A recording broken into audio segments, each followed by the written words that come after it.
They were 27 teenagers, full of life, headed for one last adventure before adulthood. Then, they vanished, without a trace. No calls. No bodies. Just silence. For 22 years, the story of the class of '99 was nothing more than a terrifying urban legend. A cautionary tale whispered around campfires. That is, until a hiker stumbled upon a rusted school bus in the woods, swallowed by moss, filled with moldy yearbooks, and something else. Something no one was prepared for. June 3rd, 2021, Oregon's Rogue River Siskiyou National Forest. A seasoned hiker, off his usual trail, catches sight of a strange yellow object through the trees. Thinking it might be old equipment or a ranger outpost, he gets closer, only to find the shattered shell of a school bus, half consumed by the forest. The number on the side is almost unreadable.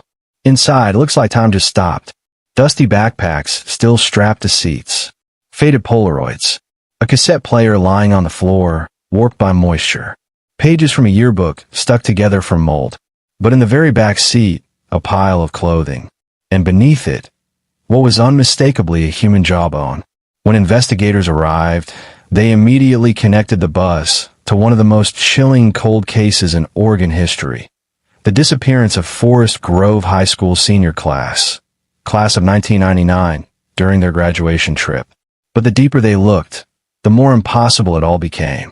There was no record of the bus ever being rented. No trail cameras had picked up its entry. No road nearby. And inside, personal items belonging to nearly every single missing student.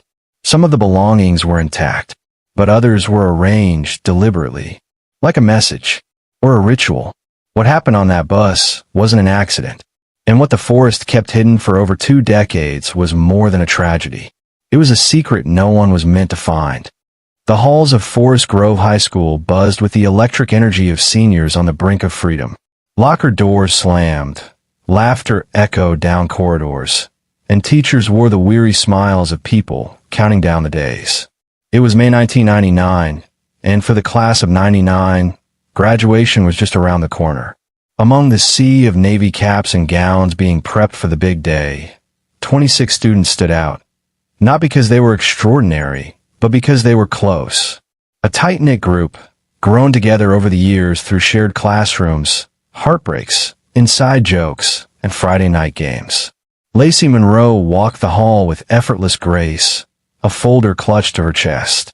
She was everything her parents hoped for: valedictorian, student council president, future Ivy Leaguer. Her father, Mayor Thomas Monroe, never missed a chance to mention her achievements during city speeches. But those who knew Lacey closely saw the pressure behind her polished smile.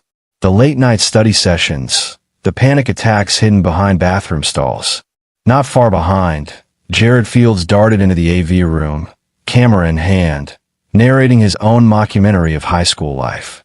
Jared was the class clown, bold, relentless, occasionally obnoxious, but his eyes carried a sharpness few noticed.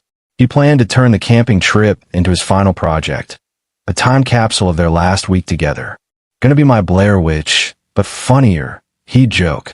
Tyrese Hall towered over most of his classmates, shoulder pads long since replaced with the proud weight of a full-ride football scholarship to Oregon State. Everyone expected big things from Tyrese. Coaches, classmates, his mom, especially. But with every scholarship offer came a growing fear. What if he failed? What if the best years of his life were already behind him? Then there was Emily Tran, the girl whose presence was often marked only by the soft scrape of pencil on paper. Her sketchbook never left her side, filled with portraits of classmates who never knew they'd been drawn in forest scenes she claimed came to her in dreams. She rarely spoke unless spoken to, but when she did, it lingered. Emily wasn't exactly part of the group, but somehow they all trusted her. As the final bell rang on a Friday afternoon, the school was alive with celebration. Someone blasted Green Day's Good Riddance from their car stereo. Teachers handed out final permission slips, and talk of the upcoming trip to the Rogue River wilderness dominated every conversation. June 5th, 1999. It was supposed to be a celebration. 27 seniors from Forest Grove High School had been planning their graduation trip for months.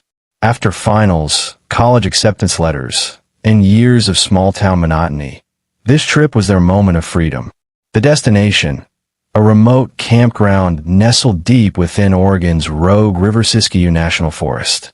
Isolated, scenic, and far away from parents, curfews, and rules. They left that Saturday morning in a yellow school bus driven by Mr. Harold Griggs, a substitute driver filling in for the usual one, who had called out sick the night before. Departure was cheerful. Students waved to their families, backpacks stuffed with snacks and sleeping bags. A few parents captured grainy camcorder footage, laughter, cheers, and a group photo just before boarding. That was the last anyone would ever see of them. That evening, one of the parents, Mrs. Elsie McClure, received a voicemail at 6:41 p.m. It was from her daughter, Rachel. In the background, muffled laughter, someone yelling, "Turn that off." Then a pause. And silence. No goodbye. No hang up. Just static. When the bus failed to check in at the campground that night, it was first assumed they'd gotten delayed. The weather had turned foggy. Roads in the forest were narrow, barely paved, and lined with sheer drop-offs. Parents called, but no one answered. By Sunday morning, panic set in. Search and rescue teams were dispatched. Helicopters scanned the region. Dogs tracked dead ends. But there were no tire tracks, no cell phone pings, and no broken branches to follow. The campground host confirmed no yellow school bus had arrived. The bus and its passengers had simply vanished. On the third day, search teams widened their perimeter. 1 week later, a local fisherman found something strange near a river bend 15 miles from the main road, a disposable camera lying half buried in the mud. The casing was cracked and water damaged. When investigators opened it, they found it empty. The film inside had been removed. 10 days after that, another mystery surfaced. Mr. and Mrs. Callahan, whose son Trevor was among the missing, received a letter in the mail. No return address. No postmark. Just 5 words, written in shaky handwriting. "We made it. Please stop looking." At first, the note gave them hope. But handwriting experts reviewed it. The curves of the letters were off. The pressure is inconsistent. It looked almost like Trevor's writing, but not quite. The final verdict, likely forged, possibly traced. Still, the note sparked rumors. Some said the kids had staged their disappearance. Others whispered about cults or strange rituals in the woods. Some believed the students were still alive, hiding. But the facts remained the same. There was no trace of the bus, the driver, or the 27 students. No witness ever came forward. Nobody was ever found. And after 2 months, the case was quietly closed, labeled an unsolved missing persons event. But the parents never stopped looking. Some walked the forest trails every year. Others posted photos on missing persons boards. And one father, Robert Vasquez, kept a journal, documenting every theory, every strange tip, every sleepless night. He once wrote, "I don't think they drove off the road. I don't think it was an accident. I think something took them. Something that didn't want them found." He never explained what he meant, and no one ever proved him wrong. 21 years had passed. The halls of Forest Grove High School echoed with the sounds of new students, new laughter, and new memories. But a shadow lingered. A plaque near the entrance bore the names of 27 students, etched in bronze beneath the words, "Gone but never forgotten, class of 1999. The school held a memorial every June. Teachers would light 27 candles. Some had retired early, unable to bear the weight of unanswered questions. Others stayed, haunted by the faces they once taught, faces that remained forever young in their minds. Across town, time hadn't moved much faster. Bedrooms once filled with teenage posters, textbooks, and cologne-scented air remained untouched. Beds were made the same way. Trophies, prom dresses, and half-written journals waited on shelves, as if their owners had simply stepped out and might return any minute. Some parents clung to hope like oxygen. Others sank into quiet grief, the kind that didn't scream. It just settled. Mr. Delaney, whose son Matthew was class valedictorian, Spent most days at the local library, rereading his son's final essay over and over. Mrs. Santos, whose daughter Nina played varsity soccer, watered the same garden Nina planted weeks before the trip. She never touched a petal. But no one held on tighter than Lacey's mother, Irene. While others buried their hope with the passing years, Irene sharpened hers into resolve. She refused to mark a grave, refused to sign any legal declaration of death. She kept Lacey's toothbrush in the holder, her voicemail greeting intact, and her bed freshly made every morning. "She's not gone," Irene would say.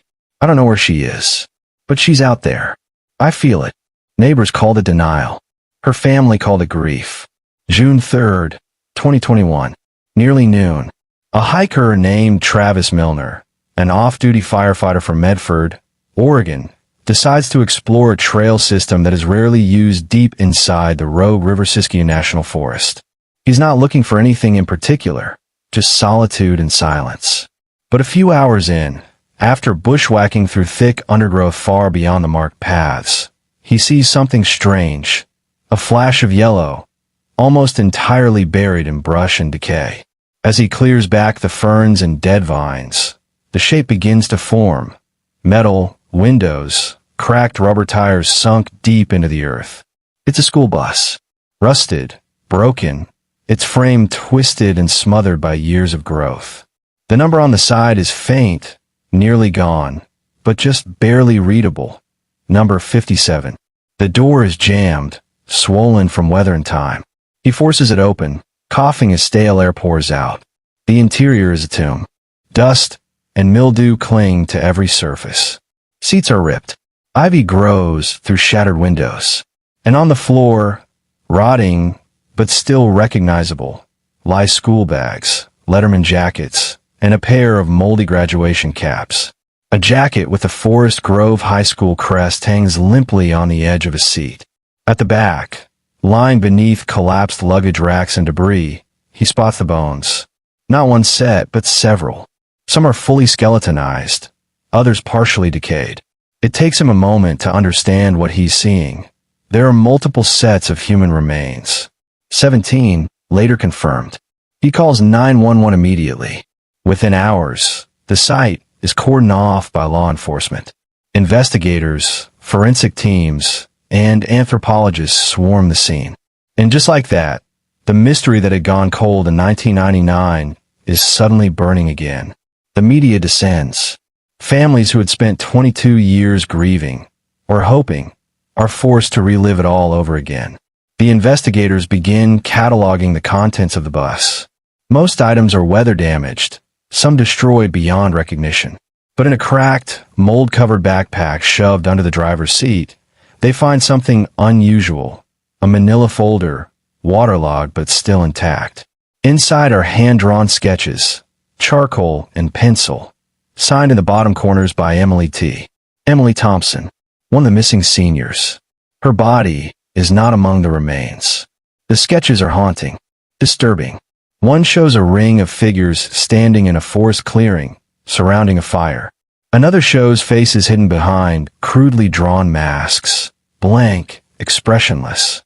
Another sketch, darker and more frenzied, depicts blood dripping from tree branches, forming a circle on the forest floor. Symbols are scrawled in the background, none matching any known language.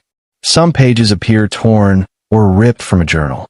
The last sketch in the folder shows what looks like the school bus, but different. It's surrounded by tall, faceless silhouettes. And in the front window, behind the wheel, is a mask. Investigators identify the remains using dental records and DNA. Of the 28 people who disappeared, 26 students and 2 teachers, 17 bodies are accounted for. But 9 students are still missing. So are both teachers, including Mr. Carl Muse, the AP history teacher, and Ms. Janine Crawford, the chaperone. The discovery shatters any remaining theories that the class simply ran away or died in a crash. The bus is too deep in the forest, with no path wide enough for a vehicle of that size to reach without a trace. No roads nearby. No tire marks. It didn't crash there. It was placed there. Hidden. Why only 17? Where are the others? And why was Emily, a quiet student who barely spoke in class, drawing scenes that looked like rituals? Investigators combed the area within a half-mile radius, but the dense terrain slows the search.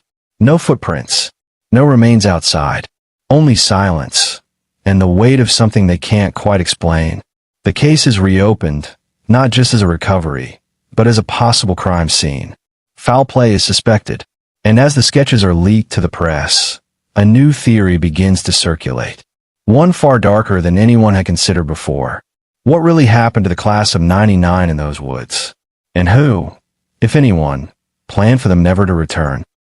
Days after the discovery of the school bus in the Oregon woods, the police station in Bend was flooded with news vans, investigators, and concerned citizens. The entire state was buzzing with the mystery. What had happened to the class of 1999? What was the meaning behind the bones found inside the rusted school bus? And why, after more than 2 decades, had nothing surfaced until now? Then, on the morning of June 10th, an unassuming figure walked into the Bend police station. The early morning haze lingered in the air, and the fluorescent lights of the station hummed with the usual monotony until the door swung open, and a man stepped inside. He was gaunt, thin to the point of appearing almost fragile. His face was unshaven, his clothes ragged, a tattered jacket hanging loosely from his skeletal frame. His long, disheveled hair clung to his face as if he hadn't combed it in years, and his eyes, sunken with exhaustion, darted nervously around the room. The officers, who had been caught up in their own discussion about the bus discovery, fell silent when they saw him. The man didn't seem to notice the sudden shift in the air. He approached the front desk slowly, almost methodically, before leaning forward, his voice hoarse and barely above a whisper. "I'm Jared Fields, from a class of 1999. For a moment, no one moved. The words hung in the air, charged with the weight of 22 years of unanswered questions. The officers exchanged confused glances, as if waiting for a punchline, but none came. This couldn't be real, could it? The last time anyone had heard Jared Fields' name was when he, along with the rest of the senior class, had vanished during their graduation trip. No body had ever been found. No trace. One of the officers, Sergeant Emily Wells, stepped forward cautiously. "Mr. Fields, can we get your identification?" Jared didn't respond. Instead, his eyes flicked nervously around the room, like someone who was constantly looking over his shoulder. "I was never supposed to come back," he mumbled, his voice trembling. "They're still watching." A chill ran down Sergeant Wells' spine. "Who's watching, Mr. Fields?" she asked, her voice tight with suspicion. Jared shook his head, as though trying to shake off the thoughts that clung to him like a heavy fog. I don't know. I was never supposed to come back. None of us were." He sounded less like a man who had simply survived something tragic, and more like someone who had been forced to survive, like someone who had been marked by something dark and unnatural. Sergeant Wells' patience began to wear thin. She needed answers. They all needed answers. "Mr. Fields, we need you to tell us where you've been all these years. We need to know what happened to your friends, to the other students." Jared's eyes flickered nervously. He glanced toward the door, as if he feared someone might be listening. "I can't. Not yet. Not until He stopped, swallowing hard, as though the words themselves were poison in his throat. But before anyone could press further, a forensic technician entered the room with a report. The officer handed it over to Sergeant Wells. She read it quickly, her brow furrowing in disbelief. "Jared Fields, your fingerprints match. Your DNA, it's a match." For the first time since entering the station, Jared looked up, his eyes wide, like a man who had just been handed a death sentence. "I told you," he whispered. "I told you I was never supposed to come back. I shouldn't have come back." The officers watched him in stunned silence, trying to make sense of his words. They had been expecting a man who would explain the mystery, who would give them answers. Answers to the vanishing, to the school bus, to the bones. But instead, they had a man who seemed more like a puzzle, a man whose presence only deepened the mystery. "Mr. Fields, what do you mean by you shouldn't have come back?" Sergeant Wells pressed, her voice calm but insistent. Where were you for all these years? Where did you go? What happened to your classmates? Jared's face twisted in terror. He stepped back from the desk, as though trying to distance himself from the question, from everything. I can't say. Not yet. They're still out there. They won't stop watching until it's all over. A cold, unnerving silence filled the room. The officers glanced at each other, unsure of how to proceed. The man they had hoped would offer them closure, would tell them the truth, was now trembling with fear. And then, just as quickly as he'd arrived, Jared Fields turned and walked toward the door. I can't stay here, he said. They'll find me if I stay here. Sergeant Wells rushed to stop him. Mr. Fields, please, you have to. But before she could finish, he was gone. The door slammed behind him, and the officers were left with only more questions than before. They now had a living witness, Jared Fields, the only one who could explain what happened to the class of 1999.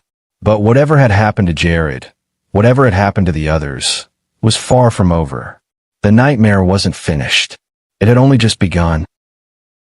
A few days later, Jared is sitting across from the investigators, his eyes wide with terror, a haunted look that hadn't faded in years. The room was silent, the air thick with anticipation. The last 2 hours had been spent in painstaking detail, going over his timeline, his memories, his recollections of the last time he'd seen his classmates. But now, at this pivotal moment, he was now about to tell them everything. They were all dead, you know, he began, his voice shaky but resolute. The ones who didn't, the ones who resisted, they were never seen again, never heard from, just gone. Jared paused, his hands trembling slightly as he wiped them on his pants.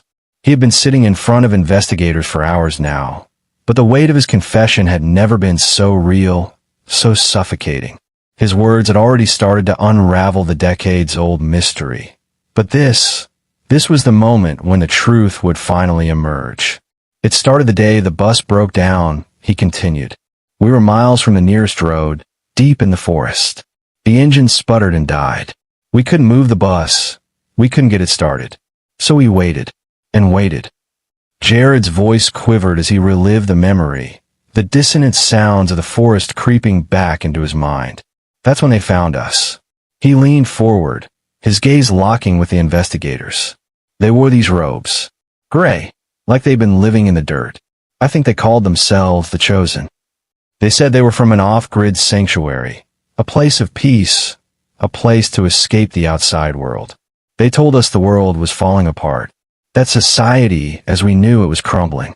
Jared shook his head, his eyes drifting to the floor. It sounded like a joke, but we were stuck. No one had signal on their phones, and none of us had any idea how to fix the bus. So we followed them. We didn't have a choice. The investigators exchanged glances, their faces impassive but keenly focused. Jared was speaking now with more urgency, his voice rising as the story poured out. At first, the commune was peaceful. It felt almost too good to be true. They gave us food and told us we could rest. They promised us everything we needed. They took care of us and gave us shelter. The air felt different there, like it had weight, like everything was slow. But after a while, things started to shift. Jared paused again, his breath catching in his throat. They started talking about reconditioning, how we needed to let go of our old lives, our pasts. We weren't allowed to talk about where we came from, what we were running from. They told us we had to forget everything. They called it cleansing. The word hung in the air like a warning. Jared's eyes flickered with something akin to fear, something darker than mere recollection. They gave us food, he continued, but it didn't taste right. It was off, like they were drugging us, dulling us. Some of us started getting these vivid dreams, nightmares that felt too real, too intense. And then they started making us sleep in shifts, very controlled, very specific. They wanted to know when we were awake and when we were asleep. It didn't matter if you were tired. You had to follow the schedule. He rubbed his eyes, clearly exhausted by the memory. Some of the kids started to resist. They couldn't take it. They wanted to leave, but they were too afraid. They were terrified of what would happen if they didn't comply. I saw a few of them try to escape. I heard their screams when they were when they were dragged into the woods. They were never seen again. The room was deathly quiet, the words hanging in the air like a sinister fog. Jared's lips trembled as he spoke again, his voice growing quieter. They told us they were the chosen ones. The world had ended outside those woods. The only thing left was their commune. They said we were chosen to live in a new world, to be a part of something greater. But it wasn't a choice. It was a prison. And those who didn't accept it, he swallowed hard, his throat dry. They were sacrificed. Jared's eyes flickered with a cold, distant fear. I wasn't the only one who saw it. Those who tried to leave, the ones who fought back, they were offered up to the forest. No one ever came back. The investigators sat motionless, taking in every word as Jared continued. By 2006, I'd had enough. I found a way to escape. I ran as far and as fast as I could. But even then, I was too afraid to tell anyone. I kept quiet. I stayed hidden. I thought, just maybe if I kept quiet, they'd forget about me. That I could live my life. Jared's gaze darkened, his voice lowering to a whisper. I thought I was the only one. But when I heard the bus had been found, I knew. I knew they hadn't forgotten. I had to tell someone. I had to tell you all the truth. The room fell into silence once more, the weight of Jared's words pressing down on everyone present. The investigators were stunned. What he had just described wasn't just a simple disappearance. It was a conspiracy, a cult, and it had taken 27 young lives, lives that had been reconditioned, controlled, and sacrificed to something darker than anyone had ever imagined. Jared had escaped, but his classmates were never meant to. They had been chosen for a purpose. And the forest, the very forest that had hidden their remains for decades, held the final, horrifying truth. The world they had been told about wasn't gone.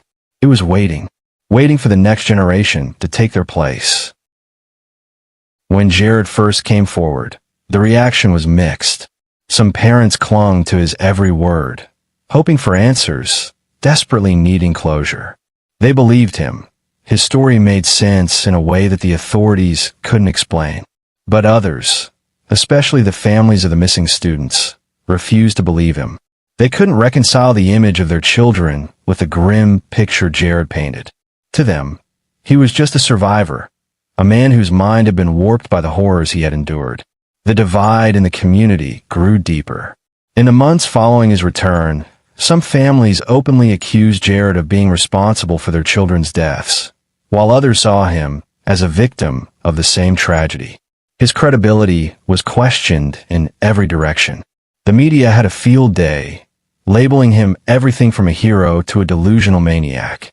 But Jared never faltered in his resolve.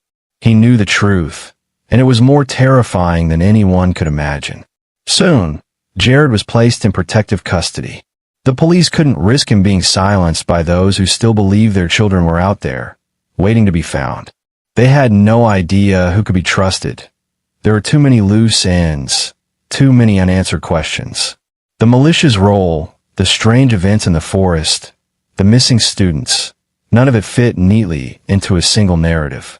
But Jared's story, disturbing as it was, offered a chilling glimpse into what had really happened.